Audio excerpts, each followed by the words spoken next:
You're listening to Talking to Teens, where we speak with leading experts from a variety of disciplines about the art and science of parenting teenagers. I'm your host, Andy Earle.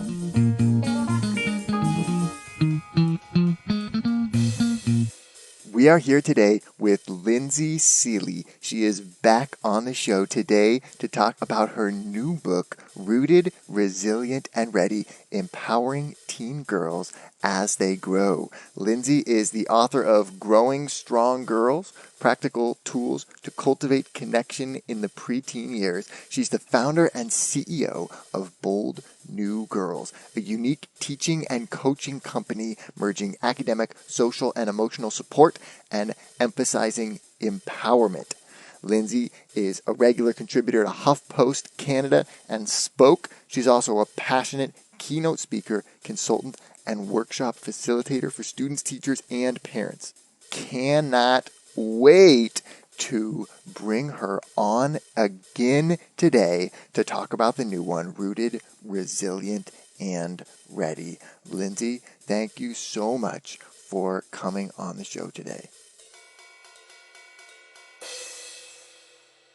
So, talk to me about Rooted, Resilient, and Ready, and why you felt this is still needed. You know, we already have a great book on girls from you, so why is this now needed, and what inspired you?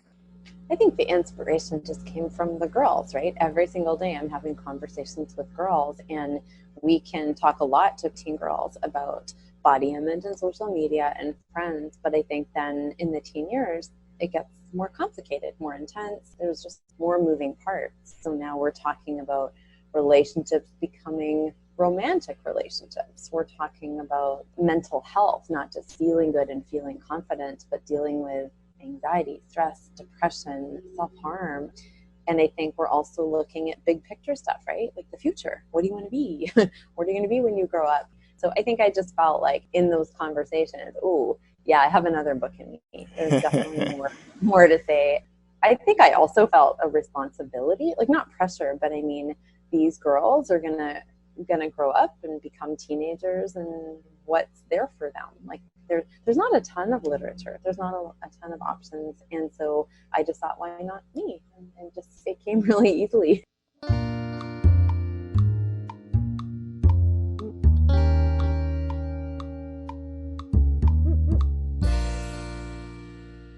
An interesting question as a parent is what to do if you kind of don't like the direction that you see your teenager going in. Because you want to be supportive and, you want to love your teen no matter what, but then at the same time, you want them to be moving in the right direction. So how do you as a parent try to kind of balance those two competing forces? It's a tricky one. I'm not going to say it's not challenging, but I think that our job as parents changes during the teen years, right? Like I do talk a lot about this idea of periphery parenting. You're no longer right in the circle with her, guiding her, leading her places. She is starting to be more her own person, make more choices. She's definitely wanting a sense of independence. And I think a part of our job is to watch, and I'm not saying watch like check out, like, oh, that's who she's becoming, that's it. I think watching in that really active way, like watching and asking questions and being curious about her whys. Why are you hanging out with these people? Why are you making those choices? I am so fascinated by girls' thought process. And a lot of times they definitely benefit from some guidance in terms of how they come to certain decisions and life choices.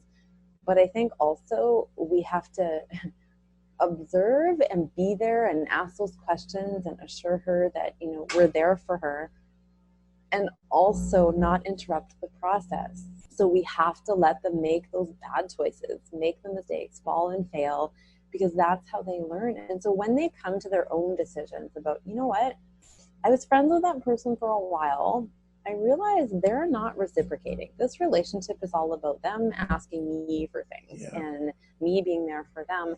I think I'm going to choose someone else. I think this person feels better. Well, that's going to be so much more beneficial and mean so much more to her than for a parent to say, don't hang out with that person. They're bad for you. They're using you. right? So and I think that's hard because we're so, we're older and wiser often, and so we can see it so easily. Yeah, no, they're bad for you. But when we say it, I swear to God, the rebellious part of girls kicks in and they say, I'm going to be friends with that person for life. And they just cling, right? Because we've really interrupted. So I think it's just this balance, right? You're watching, you're asking questions, you're wondering without criticism if possible, and also letting her try, letting her have that room and the space to go through those growing pains, because her realizing things on her own is so much more valuable than us telling and speaking into her life when she's not ready to hear it.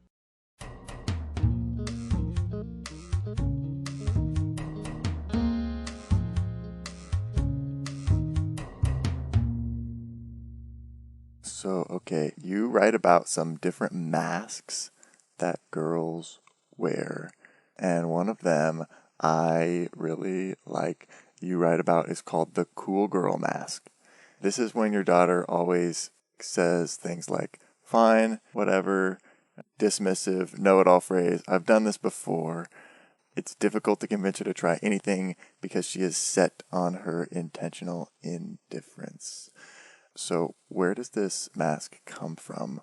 Why do some girls wear this cool girl mask? And what do you need to know about how to respond to it as a parent?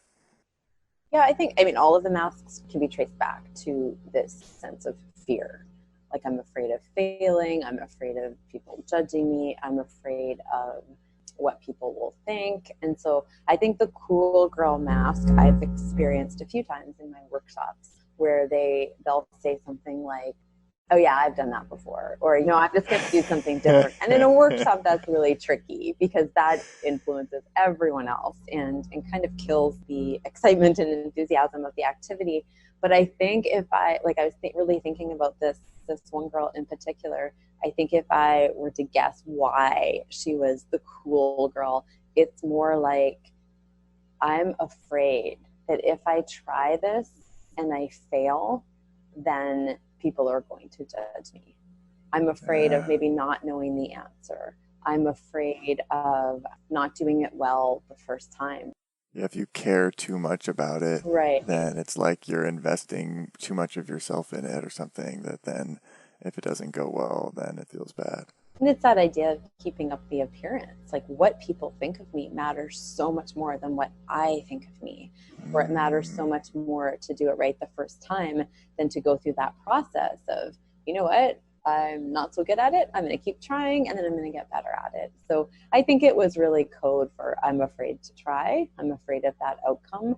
And the flip of that is empowering girls to make mistakes, to take the chances, to not worry so much about what people think, and really have that idea of the step-by-step journey. And I mean, that speaks to perfectionism too, right? But just getting them to make mistakes, get dirty, fall down, get back up. Like, it's all good. It's all way better than trying to be, this is the first time I'm doing it and I'm going to get 100%.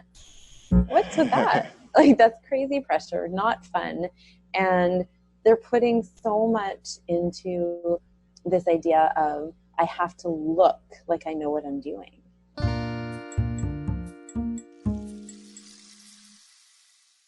Yeah. So what you have to do then is kind of boost their confidence a little bit, or what would be a good thing to say that would kind of maybe get them past that fear. Right. So there's a little bit of the rebelliousness in them. So I think, first of all, we have to not take it personally. Like, well, what's with the attitude? So you have to just, separate yourself from that response. But I think it's about meeting girls where they're at. So if a girl says to me, oh, I've done that before, I'll just flip it and say, oh my gosh, that's great. Show me what you know. Let's see. Not in a challenge way, but it's like, if they can do something, or if it's not that interesting, I empower them with, oh, you know what, you're right. How do we make this more interesting? So you can take the cool girl and try to invite her in and say, this seems like you could teach the other girls, and you know it better than I do. I've prepared for this, but you seem to know what you're doing. So please, can you share with us? So you just flip it and you empower them to become the teacher, the leader, um, and let them shine. Like I have no problems with putting my ego aside because they often do have these talents. They're good at these activities. So why not let them? It makes no difference to me. Now I've included her. Now the other girls are following her. And sometimes that invites some of the other girls to share too. And they'll sort of piggyback on each other and those ideas, and that's fine. So you meet them where they're at, you let them show you who they are and what they can do, and suddenly that mask, it comes down a bit, right? It lowers a little.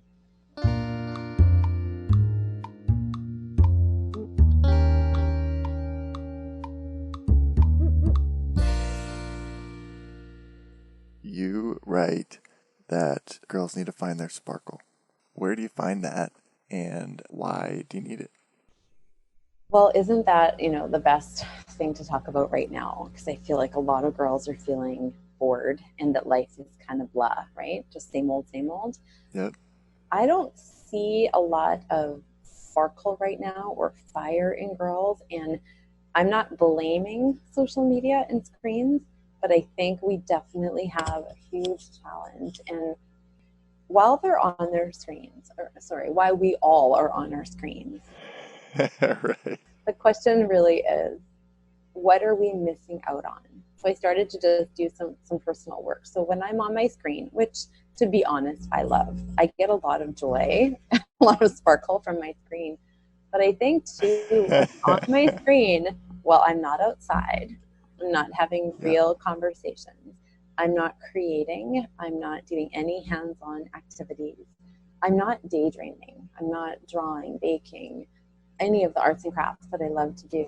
I am not dreaming up, creating or planning or future thinking, and I'm not reflecting. I'm not even able to process how was my day? How am I feeling? Because I'm so distracted, right? And so pre phones, I think we were doing all of those things, and that helped us, restore our energy. That gave us positive outlooks. We had positive mental health. And I think what I'm talking to girls about now is bringing that back. Now, I'm not saying get rid of your phone and social media is bad, because I think that's too extreme. But I think we need some balance, right? So put down your phone and let's do something creative, because from creativity, you start to generate that sparkle. Like the smiles come back, the sense of humor is there, the next best idea. One idea leads to another. They're making bracelets, and it's like, do you want to sell your bracelets? Should we set up an Etsy account? Like, should you become more entrepreneurial, or just like, what is it? But we can't do that with this competition, really, which is screen time. So I think that when I'm talking to girls now, especially, it's like, yeah, use your phone. I get that it's your lifeline now, and it's how you're connecting, and it does bring a sense of happiness, and I think calm for a lot of them. It calms them down. They're connecting with people who are sharing their experience. But I think it's the what else. What else can you do? And so even just getting them to write a list of a few things they could do, whether that's a makeup tutorial or a new book or a conversation with someone new, or time outside, or a new sport, or singing a song, or writing a song, or coding on their computers. I don't care. But all of those exploratory activities off their screen might just bring them that joie de vivre, or the happiness, or the sparkle.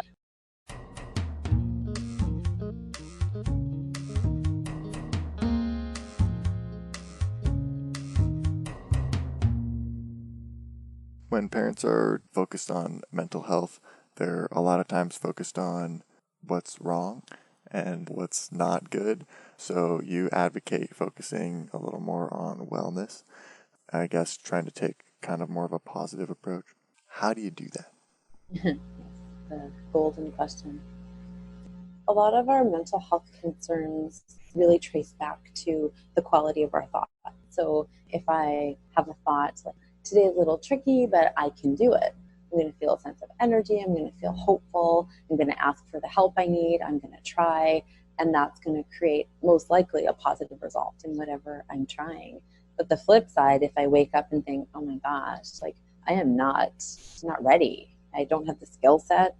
I'm not smart enough. I'm just not good enough for this. we don't feel so good. There's less energy. There is a sense of hopelessness, I think. We're not going to ask for help. We're not going to try. And that's going to prove, see, you're not good enough, right? Yeah. So I feel like a lot of times, you know, again, when we're on our screens, we don't have time to think, what are we thinking? As parents, we don't know what they're thinking, but we can have conversations about what's on your mind.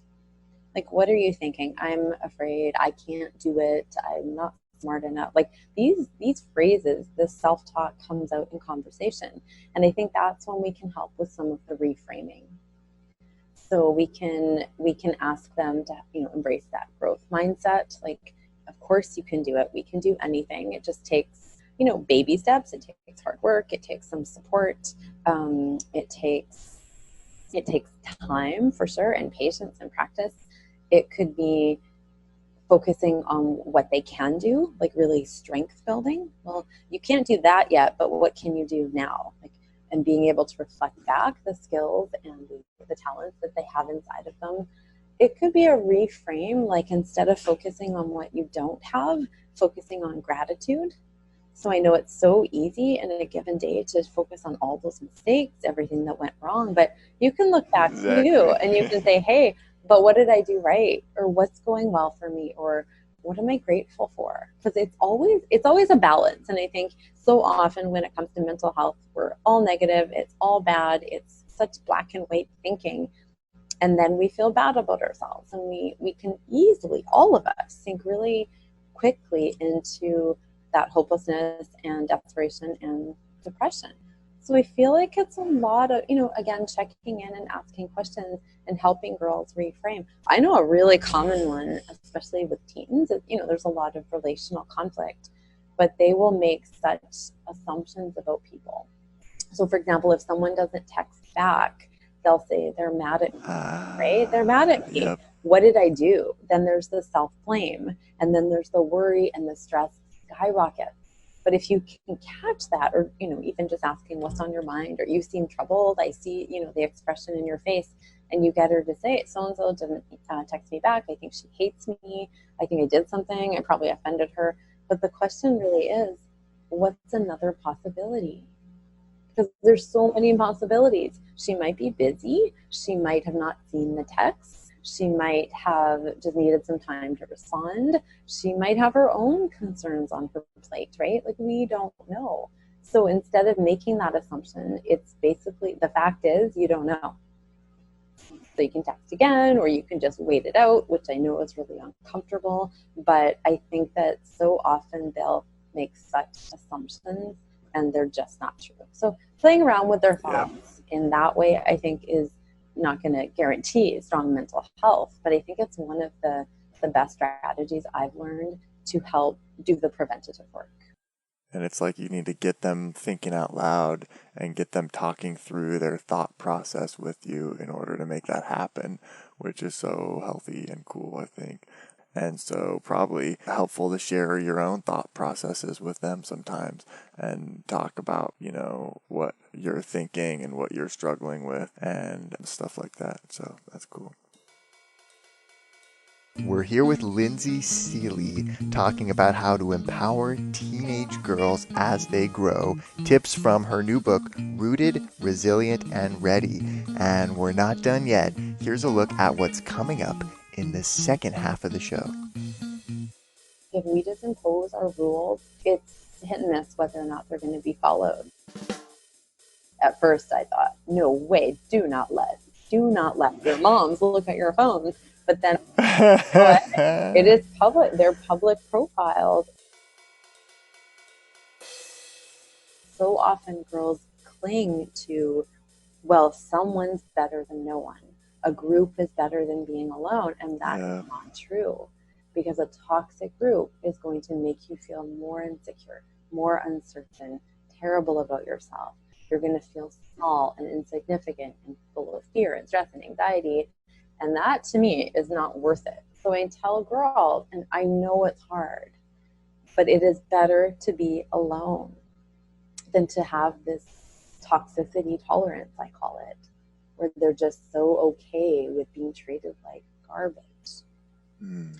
So the hardest thing to do, the biggest act of courage for a teenage girl, is to stand alone if there are no healthy people in her life at that moment, or if her current group is toxic or bullying or mean to other girls or whatever it is. But I say to girls, you stand alone and you believe in yourself and you start to see how people will come to you. Parents can, I don't want to say encourage the lying, but sometimes the approach when it's more like interrogation. Why didn't you do this? What's happening here? Yeah. You promised this and didn't. How many times do I have to tell you? Well, we're not going to get anywhere in those conversations. So if we know it's a lie, right? It's like, well, what is it that's happening? You have to do some detective work. And what is it that we really want? Want to hear the full interview? Sign up for a subscription today. You get unlimited access to all the interviews I've conducted. It's completely affordable, and your subscription helps support the work we do here at Talking to Teens. Thanks for listening. I'll see you next time.